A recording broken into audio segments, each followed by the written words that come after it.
Sir good afternoon. Sir आज जैसे अपने संकल्प पत्र रिलीज किया तो आपका आज जो 10 अप्रैल है, क्या उम्मीद है कि कितना सीटों पे आप जो आपका सक्सेस वो हासिल कर पाएंगे? आप अभी सुनिश्चित रूप से पूर्ण बहुमत के साथ इस बार सरकार बनने जा रही है और मैं बंगाल की जनता को अपील करना चाहता हूं, किसी से भी मत डरिए। डर तभी जाएगा जब परिवर्तन करेंगे। इस चुनाव में भयमुक्त होकर वोट करिए और परिवर्तन की शुरुआत करिए। निश्चित रूप से पूर्ण बहुमत के साथ भारतीय जनता पार्टी की सरकार बनने जा रही है। दिस इज इंदिरा फ्रॉम आज तक बांग्ला।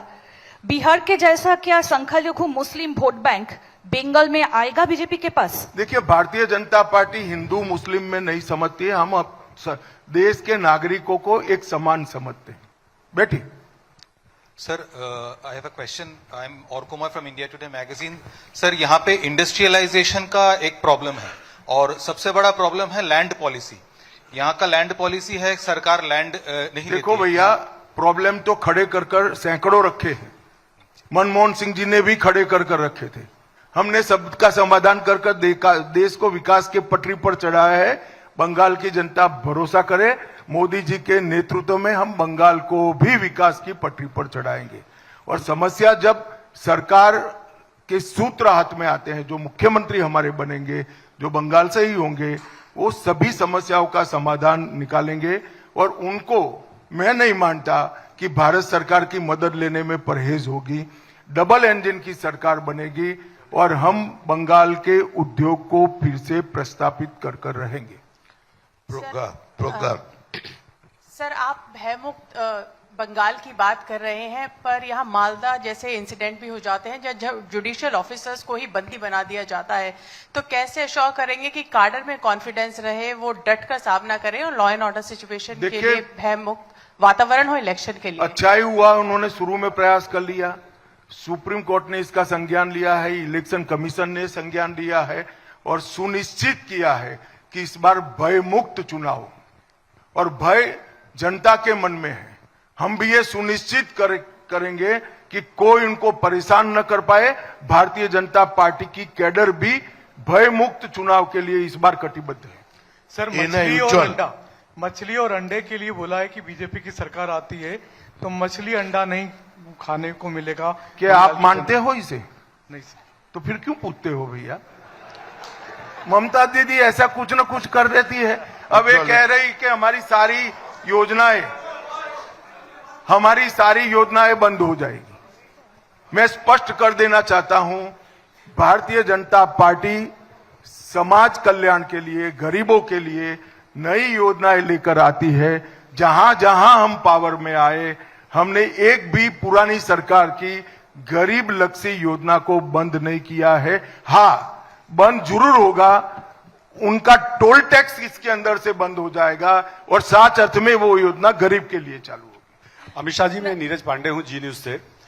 मेरा सवाल है, चूंकि आज अखिल गिरी जो टीएमसी के नेता हैं, पूर्व मंत्री भी हैं, उनका कहना है कि बंगाल को राम राज्य की जरूरत नहीं है, यहाँ ममता राज है और यहाँ ममता राज ही रहेगा, राम राज की जरूरत बंगाल को नहीं है। जी न्यूज से बकायदा बातचीत में उन्होंने ये बात कही। देखिए, राम राज एक सुशासन का कंसेप्ट है जो स्वयं महात्मा गांधी ने प्रस्तापित किया था जब आजादी की लड़ाई चल रही थी।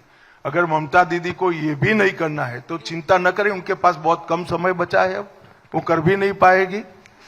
5 मई से भारतीय जनता पार्टी की सरकार आने वाली है। हम इसको सुनिश्चित रूप से यहाँ पर रामराज की प्रस्तावना करेंगे और सुशासन प्रस्तापित करेंगे। Ujjwal sir, Rohit Bharat Express, please just one please.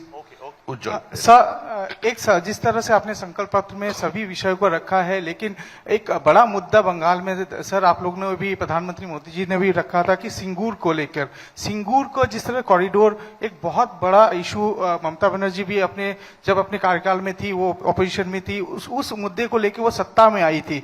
तो सर, क्या आप लोगों का सिंगूर को लेके एक कोई मास्टर प्लान है? आपने तो किसी को लेकर बताया, शायद आपका ध्यान नहीं था, मैं ऑलरेडी बता चुका हूँ। Sir, just one Ujjwal please ऐसा नहीं আমি যাকে বলবো সে আসবে।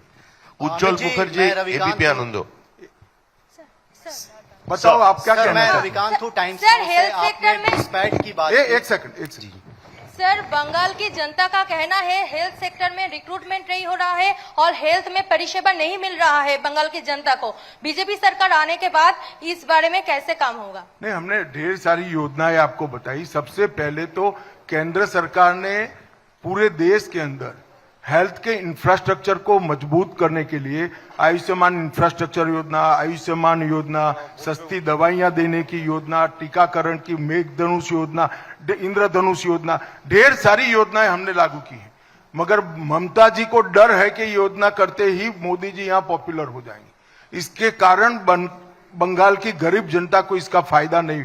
जैसे ही सरकार जाएगी ये प्रतिबंध हट जाएगा, हमारी नई सरकार इसको स्वीकार कर लेगी और हम आगे बढ़ेंगे। तो हेल्थ इंफ्रास्ट्रक्चर जो देश भर में भारत सरकार बना रही है, इसको हम आगे बढ़ाएंगे। Sir, this Ujjwal- Republic Bangla sir this is मेका from Republic Bangla. National security के लिए बहुत वनरेबल है इस situation, but after BJP come to power, how fast will you seal the borders and ensure zero infiltration? आप कहां थी?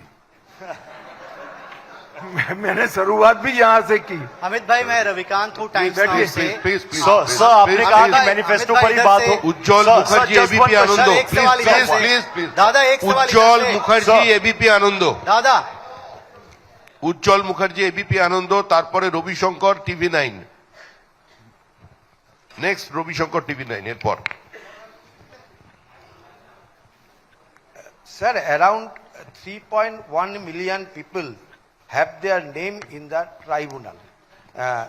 Will they, what is happening? SIR case. भाई ये गलत प्रेस कॉन्फ्रेंस में पूछ रहे हो, ये चुनाव आयोग को पूछने का मामला है और सुप्रीम कोर्ट को पूछने का मामला है। मुझे क्यों पूछ रहे हो? एसआईआर मैं नहीं करा रहा भाई, चुनाव आयोग करा रहा है। आप क्या बताना चाहती थी? बैठिए भैया। अमित भाई इधर से। आप बताइए। आप हाँ कुछ, एक मिनट इनको माइक दे दो पहले। Sir, I'm Papri Chatterjee from ETV Bharat. Actually, what I wanted to ask you is, do we get to see any chief ministerial face from West Bengal for BJP? देखिए sir, मेरा सवाल इसमें ही है, क्या भावी जो मुख्यमंत्री है आपके साथ ही बैठे हुए हैं इनमें से कोई? भाई देखो, हम तो कोई वंश परंपरागत पार्टी नहीं है कि दीदी के बाद भतीजा बनेगा। कोई भी बंगाली बन सकता है, बंगाल का ही बासिंदा भारतीय जनता पार्टी बंगाल का मुख्यमंत्री बनेगा। अब जरा भी चिंता न करिए, वो सक्षम भी होगा, योग्य भी होगा, लीडर भी होगा और सुशासन को प्रस्तापित भी करेगा।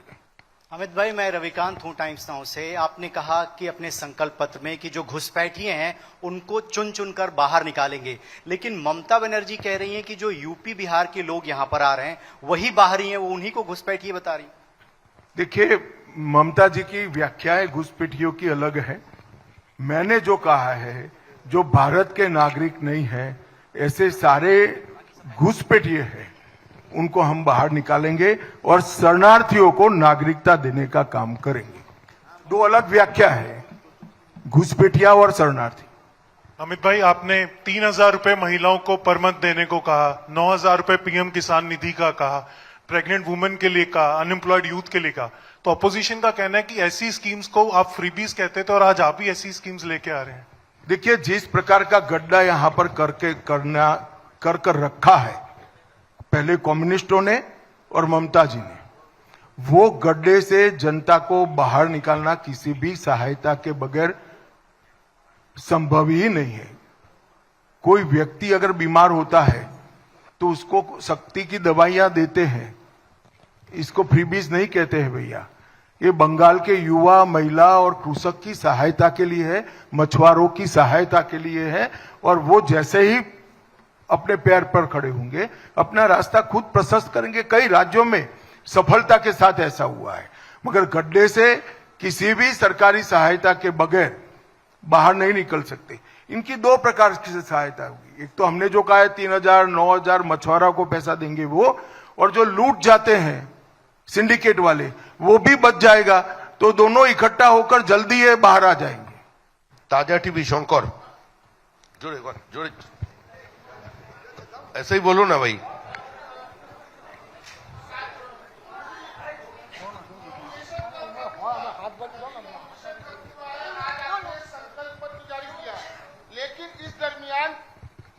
नॉमिनेशन खत्म हुआ है, आज आपने संकल्प पत्र जारी किया है, लेकिन इस दरमियान तृणमूल कांग्रेस की तरफ से एक वीडियो जारी किया गया है हुमायूं कबीर को लेकर, जिसपे कहा गया है कि भाजपा ने 1000 करोड़ रुपए हुमायूं कबीर को दिया है ताकि वोट का ध्रुवीकरण हो जाए।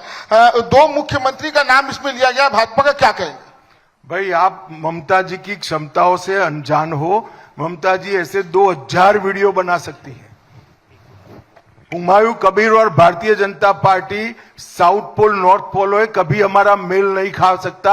हम बाबरी मस्जिद बंगाल में बनाने के वाले के साथ बैठने से और 20 साल हम ऑपोजिशन में बैठना पसंद करेंगे। आनंदबाजार पत्रिका বিপ্লব চট্টোপাধ্যায়, আনন্দবাজার পত্রিকা। Honorable Home Minister sir, you have said that you will adopt a zero tolerance policy on infiltrators. Will you publish a white paper on how many infiltrators will live in the state? ये white paper में आ जाएगा। White paper जो सरकार, अभी तो ममता जी ने कहना है हमें कितने गलत इनके पटवारियों ने बनाए हैं दाखले। हमारी सरकार आएगी, हम गिन गिन कर बता देंगे आपको सबसे पहले बताएंगे। अमित पांडे, टीवी 18।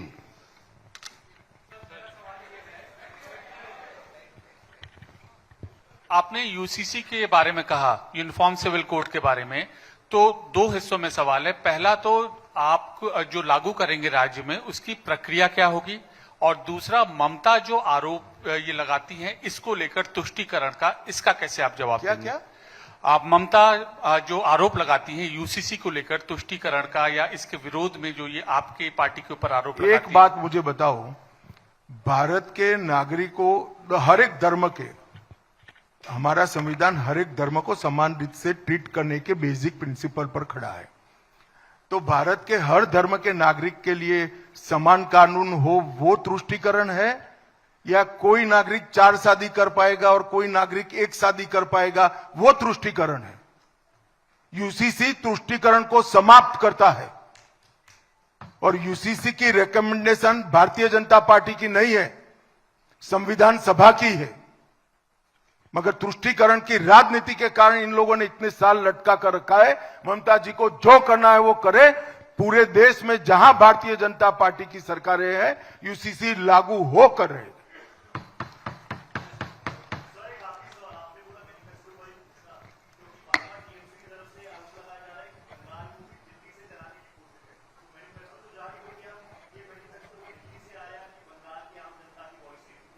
जैसे आपने सुना होगा, हमारे मैनिफेस्टो कमेटी के अध्यक्ष ने बताया कि एक लंबी प्रक्रिया हुई है।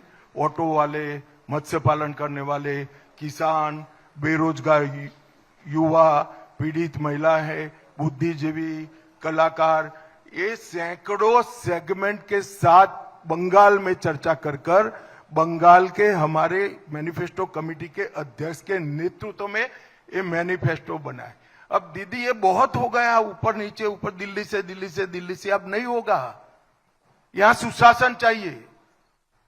और मैंने पहले ही स्पष्ट कर दिया कि बंगाल में पैदा हुआ व्यक्ति, बंगाली भाषी व्यक्ति, बंगाल का नागरिक, सक्षम व्यक्ति ही बंगाल का मुख्यमंत्री बनेगा। और दीदी को मालूम नहीं है, अच्छा है दिल्ली से चलता, हम तो चलाएंगे नहीं दिल्ली से, मगर दिल्ली से चले तो अच्छा है, बांग्लादेश से चले ऐसी सरकार नहीं आनी चाहिए। আজকের প্রশ্নোত্তরের পর্ব আমরা এখানেই শেষ चले हो गए। एक मेन घोषणा जो अंदर था मेरे से छूट गया है।